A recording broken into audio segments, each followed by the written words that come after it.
Help me reach 1,000 subscribes. Support the video with a like and leave your thoughts in the comments.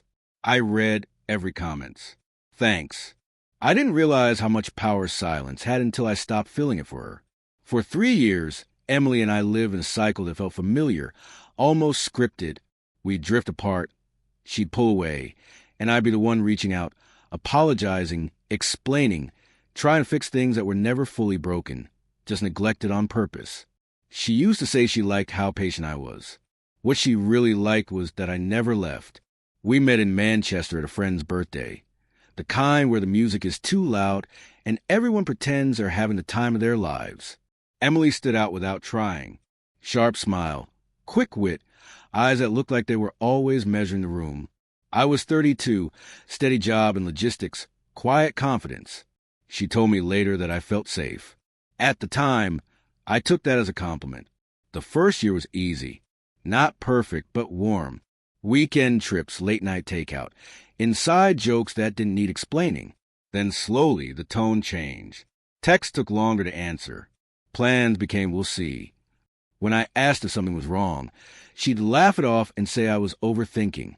Relax, she'd say. You're too intense sometimes. Whenever we argued, she'd go cold.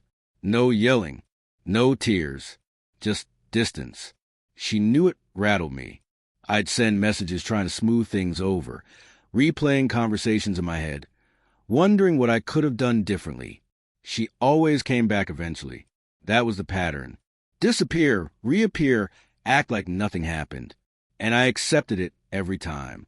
The last time we broke up, it didn't even feel official. We were sitting in her kitchen, coffee going cold between us.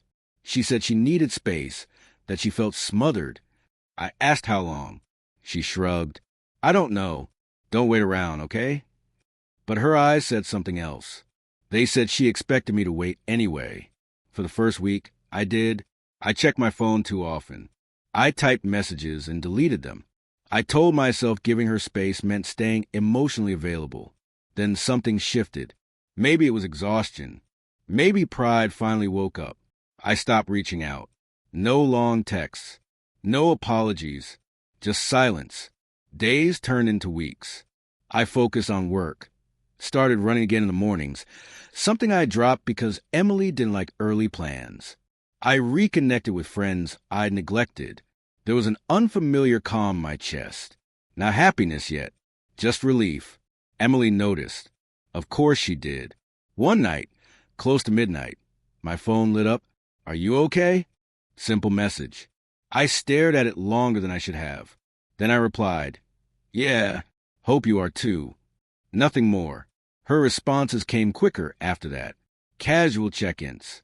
A photo of a cafe we used to like. A joke only we would get. I didn't bite. Not intentionally. I just wasn't hungry anymore. A few days later, she asked if we could meet, just to talk. I said, maybe another time. I meant it. Around then, I met Sarah. It wasn't dramatic. No sparks flying across the room. She joined our office temporarily from Leeds, sat 2 desks away, asked if the spare chair was taken. She had an easy laugh and didn't rush silences. When we talked, I didn't feel like I was being evaluated. We started having lunch together, then coffee after work. She asked real questions and waited for the answers. When I spoke, she listened like it mattered. I didn't compare her to Emily at first.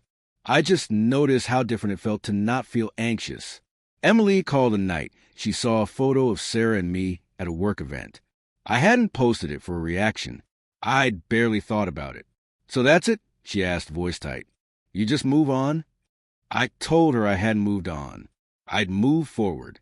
There was a pause on the line, longer than any silence she'd ever given me. For the first time, she didn't know what to say. That's when I understood something. Emily never wanted to lose me. She just wanted to be sure she could. And for a long time, I made that easy. Now, watching her struggle with a version of me she no longer controlled, I felt something unexpected. Not revenge, not satisfaction, just clarity. And clarity changes everything. That realization settled quietly, preparing me for what came next, without anger, without noise, but with permanent resolve inside. Emily asked to meet a week later. Not a casual suggestion this time, but firm request, as if she was reclaiming ground she believed was still hers. I agreed, mostly because I no longer felt nervous. We met at the same cafe near Piccadilly where we'd ended things months earlier. She arrived early, already seated, hands wrapped around a mug she hadn't touched. When she looked up and saw me, her expression flickered with something close to disbelief. She studied me while I ordered. "You look different," she said. I shrugged. "I feel different." That seemed to unsettle her more than anger ever could. She leaned forward, lowered her voice, and said she'd made a mistake, that she needed time back then, but never expected me to actually detach. Hearing it spoken aloud confirmed what I'd already understood. I listened, calmly, without interrupting. She talked about us like we were unfinished business, about how she missed our rhythm, our history, the way I used to show up no matter what. She said seeing me happy with someone else felt like betrayal. I almost laughed, not out of cruelty, but irony. She wanted loyalty without presence, devotion without reciprocity. I told her that chasing someone who keeps walking away teaches you nothing except how to disappear yourself. Emily's composure cracked. She accused Sarah of being a rebound, of not knowing the real me. I told her Sarah didn't need to know my worst moments to respect me. She respected me by default.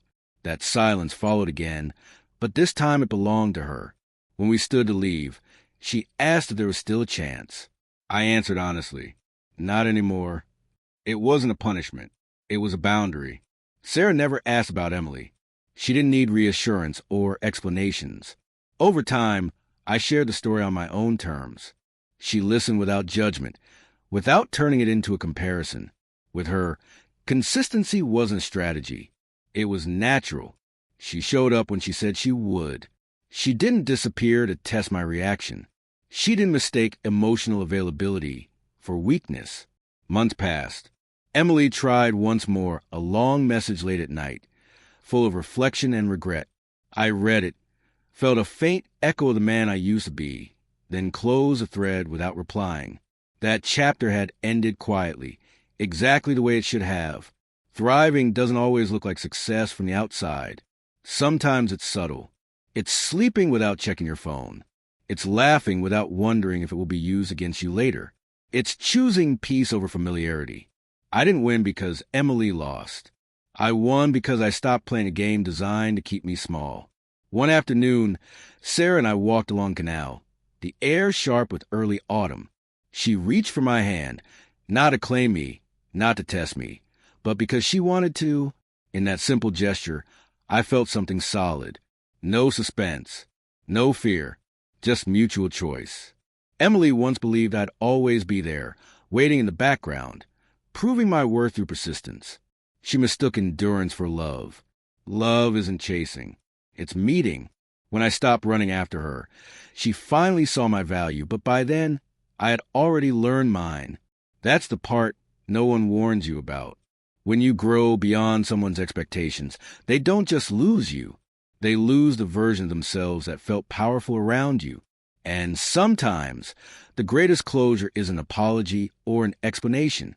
It's living so well that the past no longer recognizes you. I learned that growth is quiet. It doesn't announce itself or demand recognition. It just changes how you respond, who you allow close, and what you refuse to beg for again. I didn't become colder. I became clearer. I stopped mistaking intensity for depth and effort for love. The right person doesn't need to be convinced. They don't need ultimatums or dramatic exits to understand your value. They see it and they stay. Walking away didn't make me weak. Staying too long almost did. And if Emily ever wonders how easily I moved on, the truth is simple. I didn't move on easily. I moved on correctly. That lesson settled into my life permanently, shaping every choice after, reminding me that self-respect is not loud or cruel, but steady, deliberate, and impossible to shake once you finally choose yourself without apology. This was the ending I once feared most.